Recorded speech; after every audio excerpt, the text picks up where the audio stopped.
గుంటూరు పశ్చిమ నియోజకవర్గంలో ఎన్టీఆర్ వర్ధంతి కార్యక్రమాన్ని గురువారం ఘనంగా నిర్వహించారు. పశ్చిమ నియోజకవర్గ ఇన్ఛార్జ్ కోవెలమూడి నాని, 44వ డివిజన్ కార్పొరేటర్ కార్యకర్తలు పాల్గొని కొరటిపాడు సెంటర్ వద్ద ఎన్టీఆర్ చిత్రపటానికి పూలమాల వేసి నివాళులు అర్పించారు. సినీ రాజకీయ ప్రస్థానం ద్వారా తెలుగు వారికి ప్రత్యేక గుర్తింపు తీసుకొచ్చిన నాయకుడు ఎన్టీఆర్ అని కొనియాడారు. ఎన్టీఆర్ ఆశయం కోసం నిరంతరం శ్రమిస్తామన్నారు.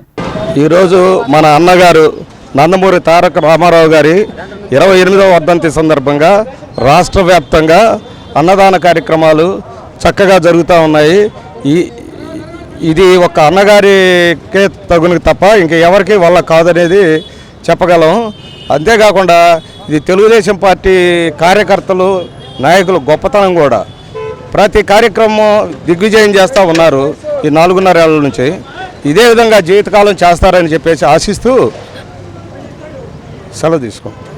విశ్వవిఖ్యాత నట సార్వభౌమ డాక్టర్ నందమూరి తారక రామారావు గారి 28వ వర్ధంతి జరుపుకోవటం, తెలుగు ప్రజలందరూ ఈ కార్యక్రమాన్ని తన సొంత కార్యక్రమంగా భావిస్తూ చేస్తున్నారు. ఇదే విధంగా అన్న ఎన్టీఆర్ విగ్రహానికి త్వరలోనే ఇక్కడ భూమి పూజ జరగబోతుందని మళ్ళీ చెప్తున్నాము. ఇంకో విషయం ఏంటంటే అన్న ఎన్టీఆర్ గారికి భారతరత్న ఇవ్వాలని ఈ సభా వేదికగా కోరుకుంటున్నాము.